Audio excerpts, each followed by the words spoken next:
Our Free and Equal segment tonight, pro-abortion feminists like to tell us that abortion's safe, that dismembering the child growing inside the mother somehow poses no danger at all to women. Birth itself is more dangerous, they say. Well, we've seen this hypocrisy exposed after the Supreme Court rejected 2 Texas abortion laws that sought to increase the safety standards of abortion procedures and facilities. Both laws were determined to place an unconstitutional burden on women seeking abortions. Pro-abortion advocates claim there wasn't enough evidence to support the alleged dangers in the abortion clinics. Well, now we have proof. Americans United for Life compiled a list of over 1,400 confirmed health and safety violations from abortion clinics in 32 different states between 2008 and 2016. With me now to break it down, Republican strategist Gayle Trotter. Gayle, good to see you. Great to be with you, Liz.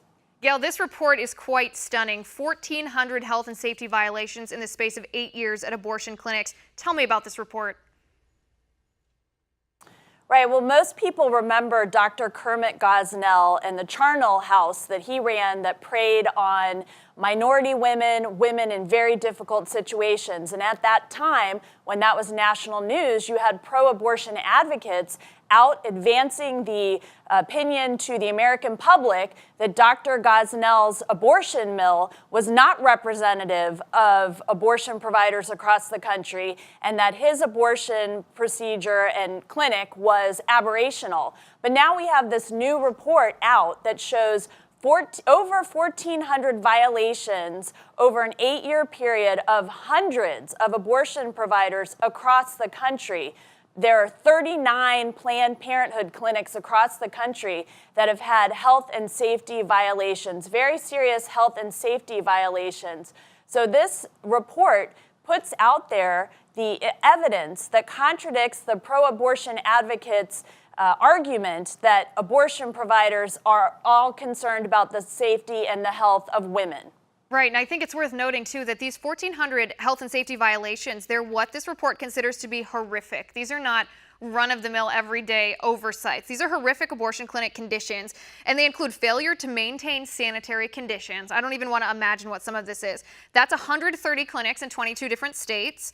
Other failures include ensuring staff are trained. They don't have properly trained staff in 82 clinics in 14 states. There's expired medication and expired medical supplies at 77 different clinics in 17 states. They failed to monitor the vital signs of the women who they're performing abortions on in 30 clinics in 10 different states. Gayle, it is widespread. This is not an isolated incident. There's absolutely no way that pro-abortion advocates can argue that it was a one-time case, that this was because of restrictions placed by pro-life legislators in Congress. I mean, in some of these cases, women are actually dying. Right, and it is widespread, and the report notes that they don't even have all the information. Just in their review of documents, they were able to find over 1,400 violations, but a lot of states don't have the reporting. A lot of the clinics are not being investigated. That's how Dr. Gosnell was able to get away with the terrible things that he did in his clinic because they were not investigating it properly. And if you remember the seminal case on abortion, Roe versus Wade, the Supreme Court said that states could enact reasonable restrictions on abortion for the health and safety of women. And yet we see that through the Supreme Court's jurisprudence, whenever states come forward with restrictions on abortion, they're frequently struck down, just like the ones that you referred to at the beginning of this discussion.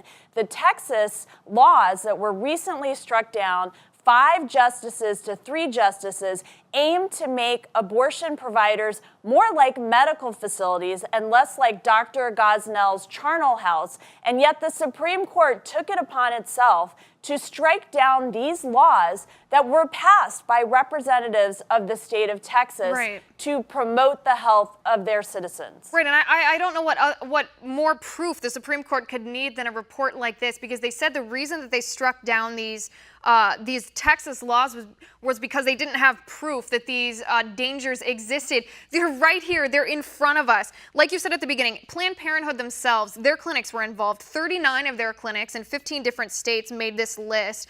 Gayle, they were in the top 10 of the most egregious violations here. There was one clinic in Alabama, in Birmingham, I think it was, who had their license suspended because employees were caught selling abortion-inducing drugs in the parking lots.